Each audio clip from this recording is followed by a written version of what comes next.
नमस्कार दोस्तों, स्वागत है आपका हमारे इस YouTube चैनल में। दोस्तों, आज के इस वीडियो में हम भौतिक विज्ञान के मोस्ट इम्पॉर्टेंट टॉपिक फिजिक्स का 13 पार्ट लाए हूं, जो कि आने वाले आपके ग्रुप डी एग्जाम के लिए बहुत ही महत्वपूर्ण वीडियो है दोस्तों। तो वीडियो को पूरा जरूर देखिएगा। वीडियो पसंद आए दोस्तों तो एक लाइक ज़रूर करिएगा। चैनल पे हमारे नए हैं तो चैनल को जरूर सब्सक्राइब कर लीजिएगा।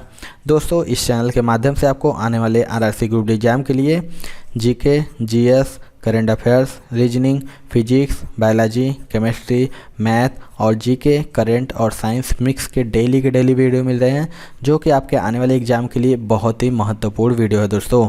इसके अलावा दोस्तों एक और हमारा चैनल है ओम जायसवाल नाम करके, आप उसे भी ज़रूर से ज़रूर सब्सक्राइब कर लीजिए दोस्तों, क्योंकि इस चैनल के माध्यम से आपको science topic wise, GK topic wise और मैथ टॉपिक वाइज वीडियो और जितने भी टॉपिक वाइज वीडियो हैं सारा का सारा ओम जायसवाल चैनल से मिलेगा। तो आप इसे सब्सक्राइब जरूर कर लीजिएगा। तो चलिए दोस्तों, आज की वीडियो को स्टार्ट करते हैं। सबसे पहला क्वेश्चन है दोस्तों, किसी गैस की आंतरिक ऊर्जा तापक्रम का एक फलन है, यह कथन किसका है? मोस्ट इंपॉर्टेंट क्वेश्चन है दोस्तों। आपको बताना है कि किसी गैस की आंतरिक ऊर्जा तापक्रम का एक फलन है, यह किसके द्वारा कहा गया है? तो इसका राइट आंसर हो जाएगा दोस्तों ऑप्शन नंबर ए, यानी चार्ल्स के नियम का। आपको बता दें कि गैसों की आंतरिक ऊर्जा तापक्रम का फलन है, क्योंकि ताप परिवर्तन से गैसों की आंतरिक ऊर्जा में परिवर्तन होने लगता है, और यदि ताप घटता है तो गैसों का आयतन भी घटने लगता है। अगला क्वेश्चन देखते हैं दोस्तों, एक कृष्णिका उत्सर्जित करता है। आपको बताना है कि जो एक कृष्णिका होती है वो इनमें से किसको उत्सर्जित करता है? तो राइट आंसर हो जाएगा ऑप्शन नंबर ए, यानी सभी तरंगदैर्ध्य का विकिरण। आपको बता दें किसी ऊष्मा स्रोत की उत्सर्जन क्षमता किसी ताप पर उसके प्रति एकांक तल से प्रति एकांक समय में उत्सर्जित विकिरण ऊर्जा से मापी जाती है, और प्रायः यह पाया जाता है कि चमकदार व श्वेत तल से ऊष्मीय विकिरण का उत्सर्जन बहुत कम होता है। अगला क्वेश्चन देखते हैं दोस्तों, 100 डिग्री सेल्सियस पर पानी की अपेक्षा सामान्य तापमान पर भाप से अधिक गंभीर जलन होती है, क्यों? आपको बताना है इसका राइट आंसर क्या होगा। तो इसका राइट आंसर हो जाएगा दोस्तों ऑप्शन नंबर डी, यानी भाप अधिक ऊष्मा प्रदान कर सकती है। आपको बता दें कि 100 डिग्री सेल्सियस पर पानी की अपेक्षा समान तापमान पर भाप से अधिक गंभीर जलन होती है, क्योंकि भाप की गुप्त ऊष्मा पानी की गुप्त ऊष्मा से अधिक होती है।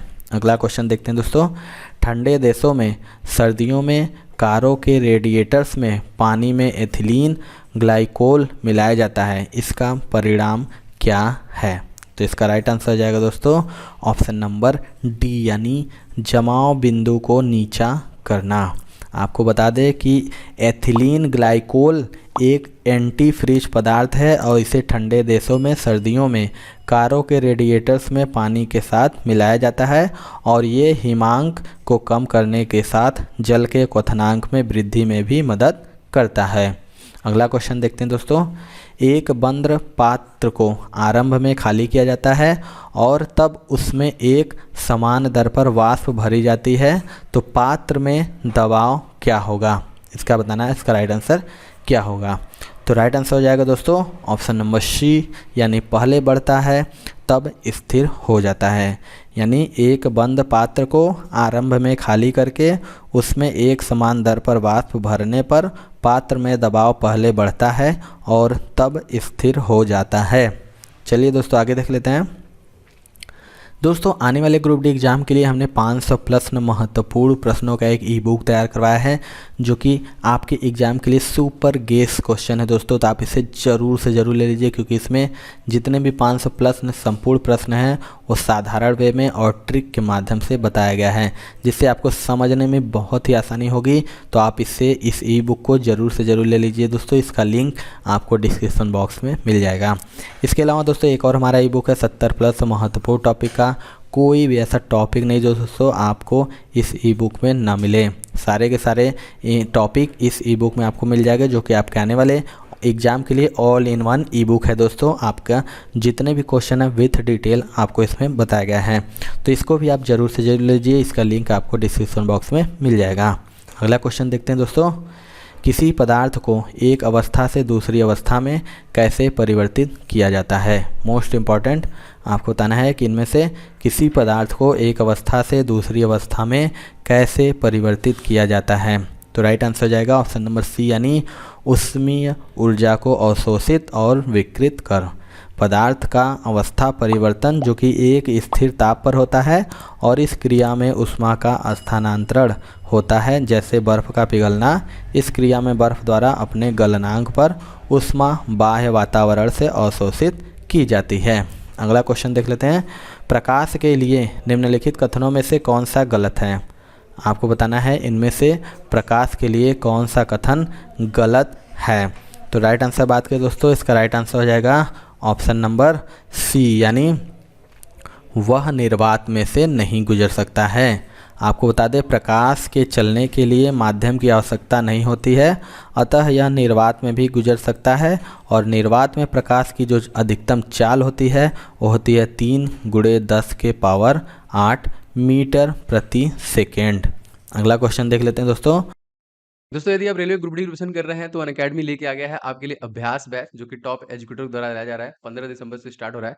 तो यहाँ पे क्या क्या बेनिफिशियल रहने वाला है, तो आप रेलवे के टॉप जो कैटेगरी के एजुकेटर होंगे उनसे पढ़ेंगे, आपको डाउट सेशन दिए जाएंगे और आपको कंप्लीट सिलेबस कवर करके दिया जाएगा। और आपको जो भी लेसन के नोट्स होंगे वो हिंदी और इंग्लिश में भी प्रोवाइड किए जाएंगे। तो आप इस बैच के साथ जुड़ सकते हैं अनअकैडमी प्लस सब्सक्रिप्शन लेके। और दोस्तों एक और फीचर ऐड किया गया है, रेज हैंड फीचर। इसके माध्यम से आप डायरेक्ट एजुकेटर से बात कर सकते हैं क्लास के दौरान, अगर कभी भी कोई प्रॉब्लम आती है आपको तो it's much better than offline. आप बहुत अच्छे से इसका फ़ायदा ले सकते हैं। तो आप सब्सक्रिप्शन लेने के लिए देखिए 3 मंथ का सब्सक्रिप्शन यहाँ पे आपको 1500 का पड़ेगा। इसमें आप कोड इस्तेमाल करेंगे अगर OJ10 तो आपको एडिशनल 10% का डिस्काउंट भी मिल जाएगा। तो सब्सक्रिप्शन फटाफट ले लीजिए और कंप्लीट रिविजन कीजिए आप रेलवे ग्रुप डी की। प्रकाशीय गेज निम्नलिखित सिद्धांत पर कार्य करता है। आपको बताएं जो प्रकाशीय गेज होता है वो किस सिद्धांत पर कार्य करता है। तो इसका राइट आंसर हो जाएगा दोस्तों ऑप्शन नंबर ए, यानी परावर्तन पर, यानी रिफ्लेक्शन पर। प्रकाशीय गेज परावर्तन के सिद्धांत पर कार्य करता है और प्रकाश के चिकने पृष्ठ से टकराकर लौटने की घटना को परावर्तन कहते हैं। अगला क्वेश्चन देख लेते हैं दोस्तों। जब प्रकाश की कोई किरण प्रकाशतः सघन माध्यम से विरल माध्यम की तरफ जाती है तो वह, आपको बताना है इसका राइट आंसर क्या होगा। तो इसका राइट आंसर हो जाएगा दोस्तों ऑप्शन नंबर सी, यानी नॉर्मल से दूर मुड़ती है। आपको बता दें जब प्रकाश की कोई किरण एक माध्यम से दूसरे माध्यम में जाती है तो वह अभिलंब से एक तरफ झुक जाती है और इसी को अपवर्तन कहते हैं। अगला क्वेश्चन देख लेते हैं। सूखा बालू चमकीला क्यों दिखाई देता है जबकि गीला बालू धूतिहीन होता है। राइट आंसर की बात करो क्या हो जाएगा। इसके राइट आंसर की बात करें दोस्तों, इसका राइट आंसर हो जाएगा ऑप्शन नंबर बी, यानी इसका कारण परावर्तन है।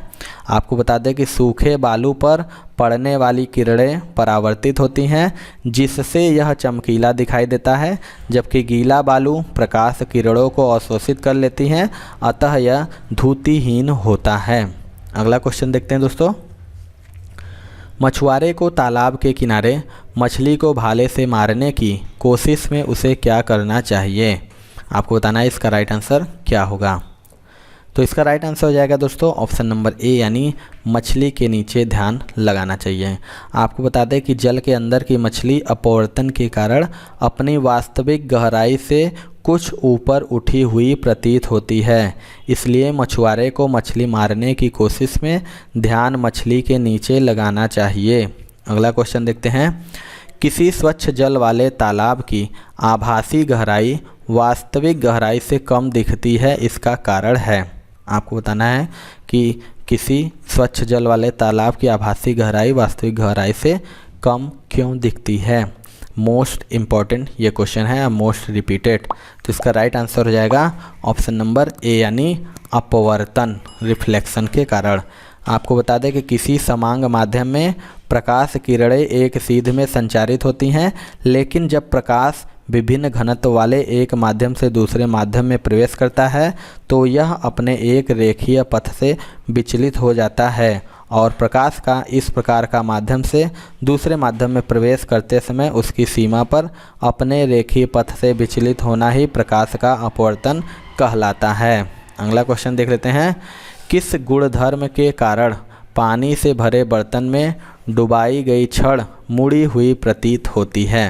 4 ऑप्शन है, बताना है कि कौन से गुणधर्म के कारण पानी में से भरे बर्तन में डुबाई गई छड़ मुड़ी हुई प्रतीत होती है। तो इसका राइट आंसर हो जाएगा ऑप्शन नंबर सी यानी अपवर्तन। आपको बता दें, पानी में डूबी हुई छड़ी अपवर्तन के कारण मुड़ी हुई प्रतीत होती है और वस्तुतः अपवर्तन वह घटना है जिसके कारण प्रकाश के एक माध्यम से दूसरे माध्यम में जाने पर उसकी किरणें मुड़ जाती हैं। अगला क्वेश्चन देख लेते हैं दोस्तों। तड़ित की चमक उसकी गर्जन सुनाई देने से पहले देखने में आती है, क्यों? आपको बताना है, तड़ित यानी जो बिजली चमकती है उसकी चमक उसकी गर्जन सुनाई देने से पहले देखने में क्यों आती है?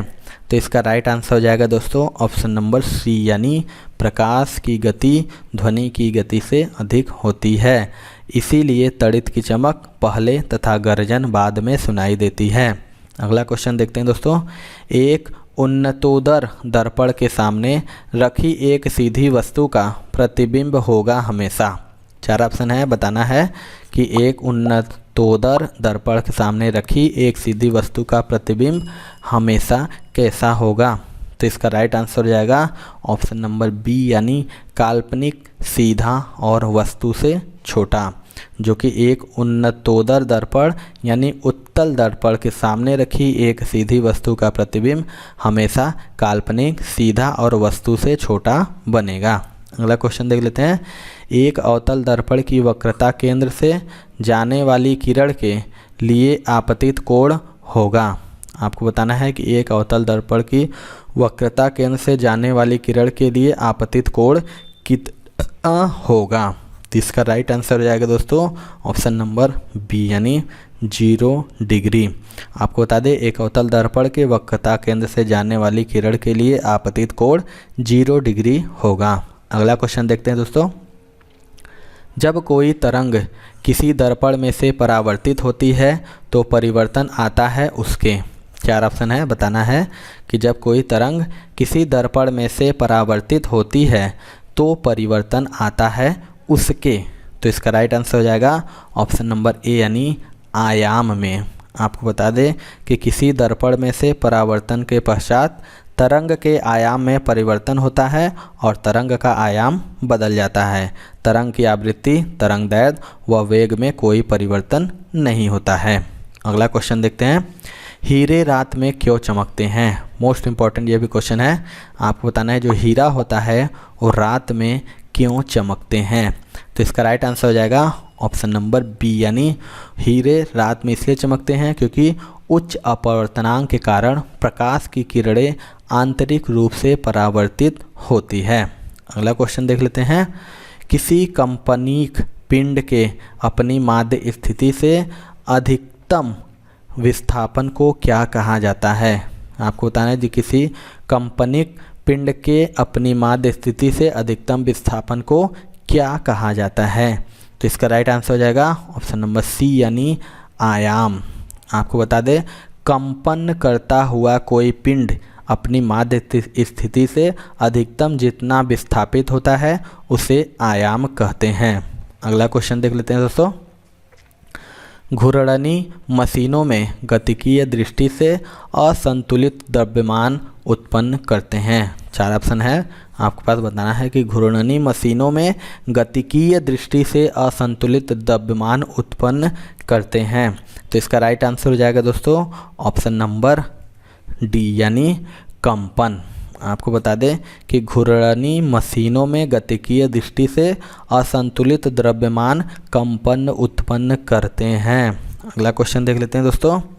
सामान्यतया कुंजी का प्रयोग 2 पुर्जों के बीच किस गति को रोकने के लिए किया जाता है? मोस्ट इम्पॉर्टेंट ये भी क्वेश्चन है। आपको बताना है कि जो कुंजी होती है उसका प्रयोग 2 पुर्जों के बीच किस गति को रोकने के लिए किया जाता है। तो राइट आंसर हो जाएगा ऑप्शन नंबर सी यानी घूर्णन, रोटेशन। कुंजी का जो प्रयोग होता है वो 2 पुर्जों के बीच घूर्णन गति को रोकने के लिए किया जाता है। क्योंकि कुंजी का प्रयोग किसी मशीन को एक स्थान पर बंद करने के लिए किया जाता है जो कि घूर्णन गति को रोकने का कार्य करता है। चलिए दोस्तों अगला क्वेश्चन देखते हैं। मशीन आदि के किसी भी अवयव की श्रांति आयु को सुधारा जा सकता है। आपको बताना है इसका राइट आंसर क्या होगा। मशीन आदि के किसी भी अवयव को श्रांति आयु को सुधारा जा सकता है। तो इसका राइट आंसर हो जाएगा दोस्तों ऑप्शन नंबर ए, यानी शॉर्ट पनिंग करके, यानी श्रांति आयु को शॉर्ट पनिंग करके सुधारा जा सकता है। अगला क्वेश्चन देख लेते हैं दोस्तों। सूक्ष्मदर्शी किसके अध्ययन के लिए प्रयुक्त होता है। मोस्ट इम्पॉर्टेंट ये क्वेश्चन है। आपको बताना जो सूक्ष्मदर्शी होता है वो किसके अध्ययन के लिए प्रयुक्त होता है। तो राइट आंसर हो जाएगा ऑप्शन नंबर बी, यानी छोटी वस्तुओं। सूक्ष्मदर्शी का जो प्रयोग होता है छोटी वस्तुओं के अध्ययन के लिए किया जाता है और सरल सूक्ष्मदर्शी में कम फोकस दूरी का उत्तल लेंस लगा होता है। अगला क्वेश्चन देखते हैं। सूक्ष्मदर्शी का आविष्कार किसने किया। मोस्ट इम्पॉर्टेंट क्वेश्चन है दोस्तों। आपको बताना है जो सूक्ष्मदर्शी है उसका आविष्कार किसने किया। तो राइट आंसर हो जाएगा दोस्तों ऑप्शन नंबर डी, यानी जेड जॉनसन ने। सूक्ष्म वस्तुओं को स्पष्ट रूप से देखने के लिए सूक्ष्मदर्शी का उपयोग किया जाता है और इसका आविष्कार जेड जॉनसन ने किया था। अगला क्वेश्चन देख लेते हैं दोस्तों। दूर की वस्तुओं को देखने के लिए किस उपकरण का प्रयोग किया जाता है। मोस्ट इम्पॉर्टेंट ये भी क्वेश्चन है दोस्तों। आपको बताना है कि दूर की वस्तुओं को देखने के लिए किस उपकरण का प्रयोग किया जाता है। तो इसका राइट आंसर हो जाएगा ऑप्शन नंबर डी, यानी बाइनोकुलर या दूरबीन। बता दें कि जो बाइनोकुलर दूरबीन की सहायता से दूर की वस्तुओं को देखा जाता है और इस उपकरण में प्रकाश एक समकोणीय प्रिज्म के द्वारा 2 बार परावर्तित होती है। तो ये थी दोस्तों आज की वीडियो। आपको वीडियो कैसा लगा कमेंट सेक्शन में ज़रूर बताइएगा। वीडियो पसंद आया दोस्तों तो एक लाइक ज़रूर करिएगा और चैनल पे हमारे नए हैं तो चैनल को जरूर सब्सक्राइब करके बेल आइकन दबा लीजिए, क्योंकि हम आने वाले ग्रुप डी एग्ज़ाम की लगातार तैयारी कर रहे हैं जिससे आपको आने वाले एग्ज़ाम में बहुत हेल्प मिलेगी। तो मिलते हैं दोस्तों अपने अगले वीडियो में, तब तक के लिए जय हिंद जय भारत।